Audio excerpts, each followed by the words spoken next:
সেই সূত্রগুলা কি জন্য আবিষ্কার হয়েছিল? থিওরির মেইন লক্ষ্য ছিল ম্যাথ করা। না, প্রতি বছর প্রায় নিয়ার অ্যাবাউট 20,000 মানুষজন এই একাডেমিক অ্যাডমিশন কোর্সটা কিনে লাইক ভেক্টর ক্যালকুলাসের একদম লাইক টেনসর মেনসর পর্যন্ত বুঝায় ফেলাইছে। হ্যাঁ, আসসালামু আলাইকুম। এক ভিডিও প্রতিবার ভিন্ন ভিন্ন আঙ্গিকে বানাইতে হয়।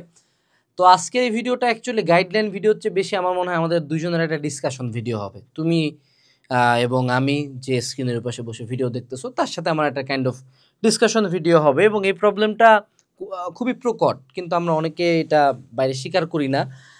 সেটা হলো যে আমরা থিওরি অনেক বুঝি ভাইয়া, মানে আমি খুব বুঝি, আমি বুঝে ঠেকাই দেই। আমার সামনে ফিজিক্স বা ম্যাথের কোনো একটা থিওরি পড়াই দিলে মানে মনে হয় যে মাই গড এত অসাধারণ, আমি একজন বিজ্ঞানী হইতে চাই, আমি আবিষ্কার করতে চাই, ম্যাথমেটিশিয়ান হইতে চাই। কিন্তু এই সেম আমি আবার যখন পরীক্ষার হলে ম্যাথ করতে যাই তখন সিম্পল ম্যাথে ঠেক খায় যাই। হ্যাঁ, অর্থাৎ আমি একটা কঠিন ডিরাইভেশন করলাম লরেঞ্জ রূপান্তরের, হ্যাঁ, লাইক ভেক্টর ক্যালকুলাসের একদম লাইক টেনসর মেনসর পর্যন্ত বুঝায় ফেলাইছে। হ্যাঁ, যেটা ভার্সিটির পোলাপানো বুঝে না খুব ভালো মতো, সেটা আমি বুঝায় ফেলাইছি। মানে বুঝতে আমার কোনো সমস্যা নেই, বুঝি, ইয়েস, পারি, ক্রস, এই হলো অবস্থা। সো এই অবস্থাটা কেন হয়, কিভাবে হয় এবং এখান থেকে আসলে বের হওয়ার উপায়টা কি, সেটা নিয়ে আমরা কথাবার্তা বলবো। সো প্রথমে আগে আমরা একটা জিনিস কোশ্চেন করি নিজেকে, আচ্ছা থিওরির আসলে লক্ষ্যটা কি রে ভাই? মানে আসলে প্রতিপাদন যে জিনিসটাকে আমি এত অনুৎসাহিত করি এবং অনেক মানুষজন এটাকে উৎসাহিত করে, এটাকে নাম দিছে তারা, এটা নাম দিছে বেসিক। আসলে বেসিক কি, এটার সংজ্ঞা যদি কাউকে বলতে বলো, কোনো কংক্রিট সংজ্ঞা আসলে নাই। বেসিক বলতে অ্যাকচুয়ালি কোনো কংক্রিট সংজ্ঞা হয় না। তো থিওরি, প্রতিপাদন, বেসিক্যালি ডেরাইভেশন। হ্যাঁ, এই যেমন গত কয়েকদিন আগে অনলাইনে লাইক মানে একেবারে ফাটাফাটি হয়ে গেল শোডিঞ্জারের ইকুয়েশন ডেরাইভেশন করা যায় কিনা। এরা নিয়ে যারা ফাটাফাটি করতেছে এরা কেউই এই ফিল্ডেরই লোক না, এবং এরা জীবনে এই ফিল্ডে কোনো কাজও করবে না, না তারা খুব বড় রিসার্চার, না তারা কোনো কিছু। বাট এই যে বাংলাদেশে একটা ইস্যু পাইলেই মারামারি, তো শোডিঞ্জারের ইকুয়েশন প্রতিপাদন হয় কিনা হেতে আমার যায় কি আছে? এ কি আমার এক্সামে আইতো? মেজরিটি অফ দ্য কেস আইতো না। সো এইটা নিয়ে আমার কোনো লাইক আমার ইন্টারেস্টই থাকার কথা না in the first place. But তোমাদের ইন্টারেস্ট অনেকের ছিল। বাট স্টিল আমার প্রতিপাদন নিয়ে কোনো ইস্যু নেই, কারণ তোমরা যখন ইঞ্জিনিয়ারিং বিশ্ববিদ্যালয়ে পড়বা, তুমি যারা বুয়েটের আছো, বুয়েটের যে কোনো ভাইয়াকে একটু জিজ্ঞেস করে তো যে ভাইয়া আপনি যে এই যে এত ভয়ানক ভয়ানক ফার্স্ট ডেরিভেটিভ, সেকেন্ড ডেরিভেটিভ, বড় বড় প্রতিপাদনগুলা, ফ্লুইড মেকানিক্সের প্রতিপাদনগুলা যে আপনারা করেন, কয়টা বুঝা করেন, কয়টা মুখস্থ করে করেন?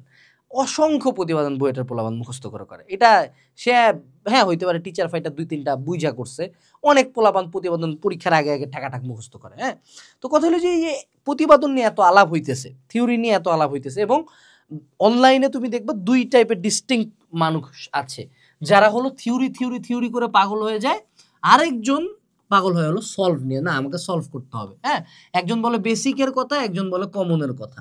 হ্যাঁ, সো এই দুই টাইপের একটা দল কিন্তু ক্রিয়েট হয়ে যায়। আসলে তোমার কোন দলে যাওয়া উচিত? এবং তার আগে আমাকে এইটাই কোশ্চেন করতে হয় যে ভাইয়া থিওরির লক্ষ্যটা কি রে ভাই? আচ্ছা বলো তো, যে ফিজিক্সের যে একটা সূত্র F = ma, এটা যদিও মানে অ্যাকচুয়াল রিয়েল লাইফে ইউজেবল কোনো সূত্রই না, কারণ রিয়েল লাইফে তো এত কনস্ট্যান্ট হয় না, রিয়েল লাইফে সূত্রটার অনেকগুলো চেঞ্জেস থাকে আর কি।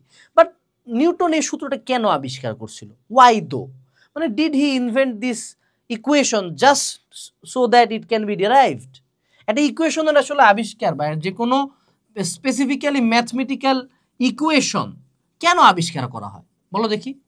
মানে এটা জাস্ট ডিরাইভ করতে পারার জন্য আবিষ্কার করা হয় না, এটা ইউজ করে ম্যাথ করার জন্য করা হয়। যে এই থিওরিটা, এই সূত্রটা কেউ একজন ইউজ করে এটাতে ম্যাথ করবে এবং ওই ম্যাথটা রিয়েল লাইফে কাজে লাগবে। তুমি কি জানো যে এই জাস্ট সিম্পলি এই সূত্রটারই হয়তো বা 1000 গুণে অ্যাডভান্স একটা ফর্ম দিয়ে আলটিমেটলি রকেট আকাশে গেছে, বাট আলটিমেট মেইন বেসিক ছিল এই সূত্রটা। হ্যাঁ, কম্পিউটারে কোয়ান্টাম কম্পিউটিং বলো, হাজারো কম্পিউটিংয়ের পিছনে কোটি কোটি লক্ষ লক্ষ বিলিয়ন বিলিয়ন সূত্র আছে ভিতরে। সেই সূত্রগুলো কি জন্য আবিষ্কার হয়েছিল? প্রতিপাদন করার জন্য। থিওরি কি জন্য আবিষ্কার হয়েছিল? যে ওই ম্যাথটা, ওই সূত্রটা ইউজ করে ম্যাথ করব, ওই ম্যাথ আমার রিয়েল লাইফে কাজে লাগবে। আমরা অনেক বোকা মানুষজন আছি যারা হয়তো বা বুঝিও না যে ভাই ম্যাথ কই কাজে লাগে। এই যে ভাইয়া এই যে লাইটটা জ্বলতেছে, এই যে এখানে বোর্ডটা চলতেছে, এগুলা কোটি কোটি ম্যাথমেটিক্যাল ইকুয়েশনের কারণেই চলতেছে। হাজার হাজার ইকুয়েশন, এখানে যে তুমি কি জানো যে এইটুকু জায়গার মধ্যে, এই যে এইটুকু ভাগ করছি না, এটার মধ্যে কোটি কোটি মানে কয়েক হাজার এলইডি বাল্ব জ্বলে আছে এটার ভিতরে। এখন কোন এলইডি বাল্ব কখন জ্বললে আমার এই রংটা সবুজ হবে, গ্রিন হবে, RGB কোড, এবং RGB কোড এক দুইটার না তো, কোটি কোটি এখানে পিক্সেলস আছে, প্রত্যেকটা পিক্সেল স্পেসিফিক্যালি ফর্ম। সো তোমার ফোনটা এটা হলো কোন একটা ইকুয়েশনের ফলাফল, হাজারো ইকুয়েশন মিলে তোমার এই ফোনটা আইছে। তো তার মানে আমরা বুঝলাম যে থিওরির আসলে মেইন লক্ষ্যটা কি ছিল। থিওরির মেইন লক্ষ্য ছিল ম্যাথ করা, যেই ম্যাথটা রিয়েল লাইফে ইউজ হবে। মেজরিটি অফ দ্য কেসে পিপল, আমরা যারা জেনারেল পিপল, যারা রিসার্চার না, যারা আবিষ্কারক হব না, তাদের এই থিওরির মেজরিটি অফ দ্য কেসে রিয়েল লাইফে কোনো এক্সাম্পলই নেই। তাদের এই থিওরির অ্যাকচুয়ালি যদি আমি এবার আরও স্পেসিফিক হই, যারা আমরা এইচএসসিতে পড়বো, এবং আমার টার্গেট হলো চান্স পাওয়া, আগে চান্স পেয়ে দেখান। তা যাদের আমাদের টার্গেট চান্স পাওয়া, তাদের অ্যাকচুয়ালি থিওরি ডিরাইভেশন নিয়ে কোনো কাম নাই। সিম্পল বুঝাই, ঢাবিতে ওএমআর শিটটাতে তুমি দাগাইছো বি, তুমি ধরে নাও যে চোখ বন্ধ করে যে কামড় দিয়ে যেটাতে চাপ বেশি পড়ছে ওটা দাগাইছো, আরেক বন্ধু তোমার একদম প্রতিপাদন করে দাগাইছে। ওএমআর মেশিন কিছু জানে না। ধরো বুয়েট পরীক্ষার হলে আমি যেমন আমাদের সময়কার 2টা প্রশ্নের উত্তর মুখস্থ লিখছি, হইতে পারে কেউ একজন বুঝে টুঝে করে লিখছে, দুজনই সেম নাম্বার পাইছে, রাইট? সো আমি তোমাকে বুঝাটা অনুৎসাহিত করতেছি না, but if I am being straight out honest, majority of the কেসে তোমার থিওরি বুঝাটা তোমার বুঝার দক্ষতাটাকে বাড়ায় এবং তোমার ম্যাথ পারার দক্ষতাটাকে হিসাবে বাড়ানোর কথা। কিন্তু তোমার যদি টোটাল দৌড়টাই হয় থিওরি বুঝা পর্যন্ত, যেটা তুমি থিওরির মূল লক্ষ্য কি ছিল যাতে তুমি ম্যাথ পারো, সেইটাই তুমি বাদ দিয়ে দাও, তাহলে থিওরির কোনো যৌক্তিকতা নেই, তাহলে থিওরি ভাইয়া পড়িও না, কারণ তুমি থিওরির লক্ষ্য থেকে সরে আসছো। ঠিক আছে, থিওরির লক্ষ্য থেকে সরে আসছো, থিওরি কোনো কামেরই না এখানে।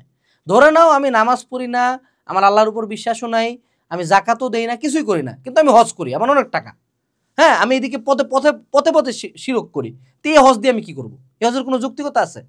না, এই জাস্ট লোক দেখানো একটা টাকা খরচ করতেছি আমি, রাইট? সো তোমাকে আগে সবকিছু ঠিক করে দেন আমাকে হজে, যে না নামাজ কালাম জাকাত সব হয়েছে, এখন আল্লাহ আমাকে সক্ষম দিচ্ছে, আমি হজে যাচ্ছি, right? That's the theme you need, right? এবার আসো, সেটা হলো যে আমাদের ভুলটা কোথায় হয়, কেন আমরা সিস্টেমিক ফল্টে পড়ে যাই, কেন আমাদের পোলাপান এই ডিস্টিংশনটাতে চলেই আসে যে থিওরি আর ম্যাথ। আমাদের এই জায়গাটাতে প্রথম ঝামেলা হয়েছে টিচাররা, এরা থিওরি ভার্সেস ম্যাথ একটা পর্যায়ে আমাদেরকে নিয়ে যায়। টিচার 2 টাইপের হবে, এক টিচার আছে থিওরি কম পড়াবে শুধু ম্যাথ করাবে, আরেক টিচার আছে শুধু থিওরি করাবে ম্যাথ কম করাবে। অর্থাৎ একজন ম্যাথ বেশি করায় আরেকজন থিওরি বেশি করায়। হিসাবে দুইটার বেস লাইন হওয়ার কথা যে এটা যদি একটা গ্রাফ হয়, এই দিক দিয়ে যদি থিওরি আসে, এই দিক দিয়ে আমার ম্যাথ আসবে, সো এখানে এম এখানে থিওরি, এই দুইটার একটা কমন পয়েন্টে আমরা আসবো। যে টিচারের কাজ হবে থিওরিটা ভালো মতো পড়ায় দেওয়া, দেন আমাকে বেশ কয়েকটা ম্যাথ করায় দেওয়া, that should be the industry practice. But তারা বুঝতে পারছে যে না, খারাপ স্টুডেন্টের জন্য বেশি ম্যাথ করার লাগে, ভালো স্টুডেন্টের জন্য শুধু থিওরি পড়ায় দিলে হয়। সো এইবার এখন ভালো স্টুডেন্ট মুরগিগুলোকে ধরার জন্য থিওরি বেশি পড়ায় হয়, আর এইখানে খারাপ স্টুডেন্টগুলো ভালো স্টুডেন্ট দেখে যায়, ওখানে যায় মারাটা খায়। এইটাই হলো সিস্টেমের লস, আমাদের সমাজের মূল ঝামেলা। যারা একে অপরের এগেনস্টে দাঁড়াই গেলেই মনে হয় হিরো, যে না আমি একজনের এগেনস্টে দাঁড়াইছি। এ ভাই তুই দাঁড়াইছিস কেন রে ভাই? তোকে তো বুঝতে হবে যে না, ধর এনডিসির গ্রুপ 1-এর ছেলেটাকে যদি কোনো টিচার না পড়ায়, ধরে নাও যে বানর দিয়ে বসায় দিয়েছে 2 বছর, হ্যাঁ, বানর যে উ আ করে পড়াচ্ছে, তাও দেখবো ওই পড়াটা কোনো না কোনোভাবে ভালো করে আসছে। কিন্তু যে উইক, তার অ্যাকচুয়ালি স্পেশাল কেয়ার লাগবে, এটা বুঝতে হবে তোমাকে। এবার আসো, সেটা হলো আমাদেরকে এখন আবারও বুঝতে হবে যে মানুষ 2 টাইপের, স্টুডেন্ট 2 টাইপের। এখন আসি সলিউশনে, এটা হলো সলিউশন পার্ট স্টার্ট হলো। তো এখন আসলে তুমি কি করবা? প্রথমত বুঝতে হবে তুমি কোন টাইপের স্টুডেন্ট। এক টাইপের স্টুডেন্ট আছে যারা প্রবলেম সলভিং অনেক ভালো পারে, অর্থাৎ তুমি কি এমন কোন একটা স্টুডেন্ট যার ম্যাথ করতে অনেক ভালো লাগে, বা যাকে একটা নতুন ম্যাথ, যদি আমি কোনো একটা নতুন ম্যাথ দেই তাহলে সে ওটা পারে? তুমি কি এই টাইপের মানুষ? বা না পারলেও মোটামুটি অ্যাপ্রোচ করতে পারো, অর্থাৎ you like problem solving, you like to solve problems, তুমি কি এই টাইপের মানুষ? যদি এই টাইপের তাহলে তুমি গ্রুপ 1-এ।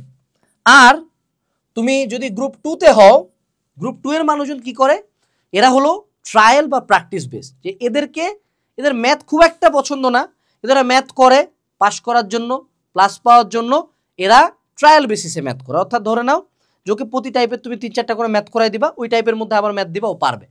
সো কাইন্ড অফ একটা কমান্ড ফলো করতে পারে, ও খুব একটা প্রবলেম সলভিং জিনিসটা এনজয় করে না।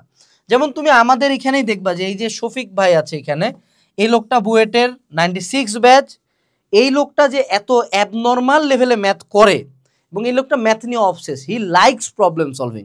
আর এইখানে আমি আছি, আমিও বুয়েটের চান্স পাইছিলাম তো, হ্যাঁ আমিও তো বুয়েটের, হ্যাঁ তো আমি বুয়েটের, আমার কিন্তু ম্যাথ সলভিং ভালো লাগে না। আমার কথা হলো ভাই আমার ম্যাথ দাগায় দাও, কয়টা কইরে দেই, পার করে দাও আমার, এই হলো আমার কথা। তো এই যে দুইটা মানুষই যদি সেম ভাবে ম্যাথ করে বা সেম ভাবে ম্যাথ পড়ে, তাহলে কি 100% কট খাবে না? 100% কট খাবে, কারণ we are different, complete different need, right? So সেক্ষেত্রে এখন আমাকে প্রথমে বুঝতে হবে যে আমি কোন দলের। যদি আমি প্রবলেম সলভিং বেসড হই, তাইলে আমার থিওরি পড়লে আমি ম্যাথ পারবো। কিন্তু যদি আমি দ্বিতীয় দলের হই, তাহলে শুধু থিওরি পড়ে আমার ম্যাথ হবে না। তখন আমি থিওরি বুঝবো কিন্তু ম্যাথ পারবো না, কারণ আমার ব্রেন প্রবলেম সলভিং জিনিসটা পছন্দ করে না। এবং যেহেতু পছন্দ করি নাই, বছরের পর বছর আমি করি নাই, তখন আমি ম্যাথ সলভ করতে পারি না। এবার আসি, সেটা হলো how can you increase your problem solving capability. So এই দলের মানুষজনের কি প্রবলেম সলভিং ক্যাপাবিলিটি নাই, নাকি থাকা যাবে না? উত্তর হলো থাকতে হবে, না থাকলে তো পারবো না। তো আমি আমার প্রবলেম সলভিং ক্যাপাবিলিটি কেমনে বাড়াবো, এটা বুঝতে হবে। এটা কিভাবে বোঝা যায়? সেটা হলো যে দেখো, সিম্পলি আমাদের মাসেলকে আমরা কিভাবে স্ট্রং করি। ধরে নাও আমাকে কি করতে হয়, আমাকে একটা ওয়েট নিয়ে তুলতে হয়। তো প্রথমে তো আমি 100 কেজি তুলতে পারবো না। সো প্রথমে আমি 1 কেজি দিব, তারপর 5 কেজি, ধীরে ধীরে 6 মাস পরে 20 কেজি, এরকম করে ধীরে ধীরে আমি তুলে তুলে এই মাসেলটাকে আমি স্ট্রং করতেছি, রাইট? সো এই যে মাসেলটা আমার ডে বাই ডে কিসে স্ট্রং হচ্ছে? Muscles get stronger with stress. So আমার ব্রেন কিসে স্ট্রং হবে? ব্রেনে তো স্ট্রেস দিতে লাগবে, ব্রেন দিয়ে তো ওয়েট তুলতেছি না। তাহলে ব্রেন কখন প্রেসারে পড়ে? ব্রেন প্রেসারে পড়ে যখন আমি প্রবলেম সলভ করি। এই যে চলে আসলাম আমরা আরেক পয়েন্টে। সো আইরনিটা হইলো, তুমি ম্যাথ কেন পারো না ভাইয়া? কারণ তুমি ম্যাথ করো না, as simple as that. Math করো না তুমি ভাইয়া, এই জন্য তুমি ম্যাথ পারো না। সত্য কথা বলো তো, যারা ম্যাথ পারো না বা থিওরি বুঝে ম্যাথ পারো না, প্রতিদিন কি দিনে 2-3 ঘন্টা ম্যাথ করা হয়? দিনে কয়টা ম্যাথ তুমি নিজে হাতে লিখে করো? Answer me. Majority of the কেসে একটাও না, একটাও না, বা 2-4টা কোচিংয়ের স্যার যা বলছে তাই তুমি নোট করে নিয়ে আসছো। হাউ ডু ইউ এক্সপেক্ট যে তুমি তোমার ব্রেনকে কোনো প্রকার কোনো স্ট্রেস দিবে না? ইভেন সবচেয়ে মজার কথা, তুমি যদি তোমার ব্রেনকে প্রতিদিন বিভিন্ন রকম ম্যাথের প্রবলেম দিতে থাকো এবং ওগুলা তুমি সলভ করতে হয়তো পারবাও না, হয়তো তুমি জাস্ট অ্যাপ্রোচ করে 1-2 পর্যন্ত আটকে গেলা, still you would be better, you will get continuously better. কারণ যখন তোমার ব্রেন একটা নতুন প্রবলেম সলভ করে, তখন তার মধ্যে একটা সিন্যাপসিস তৈরি হয়। এই যে দুইটা নিউরনের এরকম মনে করো দুইটা অংশে একটা কানেকশন তৈরি হয়। এই সিন্যাপসিসগুলোই হলো তোমার নতুন নতুন মেমোরি, নতুন নতুন স্কিল।